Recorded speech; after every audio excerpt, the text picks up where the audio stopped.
je voudrais que l'on parle un peu du E muet, du E final, qui ne se prononce pas. Effectivement, les nouveaux apprenants ont tendance à prononcer, à lire ce E muet. Alors, ce E muet, il peut se trouver à la fin d'un adjectif, d'un nom commun ou bien d'un verbe conjugué au présent. Lorsqu'il s'agit d'un adjectif, on sait que c'est la marque du féminin. Ça nous dit que l'adjectif est au féminin. Alors, pourquoi on a tendance justement à prononcer ce E? Eh bien, il y a plusieurs raisons en fait. L'une d'entre elles est que ça facilite la mémorisation de l'écriture. Puisqu'on sait que ce E, il est bien là, il existe, et pour mémoriser l'écriture de ce mot, on va avoir tendance justement à le dire à l'oral également. Alors la deuxième raison, peut-être que dans votre langue maternelle, vous lisez toutes les lettres, vous les prononcez, donc vous allez faire la même chose en français. Alors, il faut bien noter que je ne parle pas des E qui prennent des accents.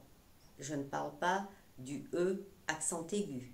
Je ne parle pas du E accent grave ou bien du E accent circonflexe.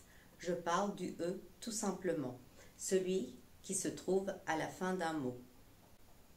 Ce E, celui qui se trouve à la fin du mot, nous dit qu'il faut que l'on lise ou bien que l'on prononce la consonne qui le précède.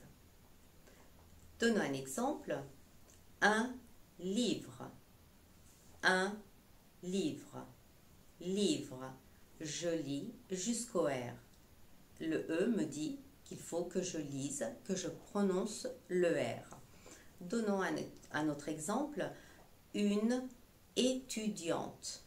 Une étudiante. Je dis une. Je m'arrête jusqu'au N. Étudiante.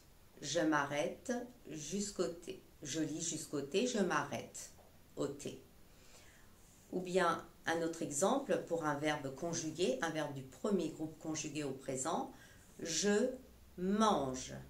Je mange. Je lis jusqu'au G. Alors, pourquoi je dis je? Alors, le J, le E.